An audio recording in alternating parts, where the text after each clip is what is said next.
பார்வதி கம்முதின் பண்றது தப்பு.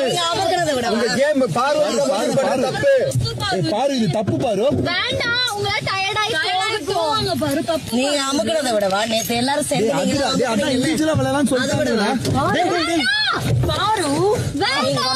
நீங்க அமுக்கிறத விடவா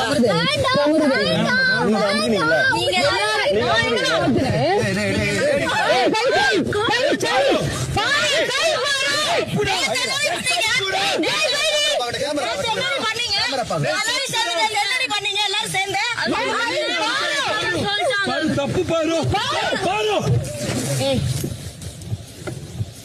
நேத்து எல்லாரும் சேர்ந்து என்ன பண்ணீங்க அப்ப தெரியலையா? அவங்க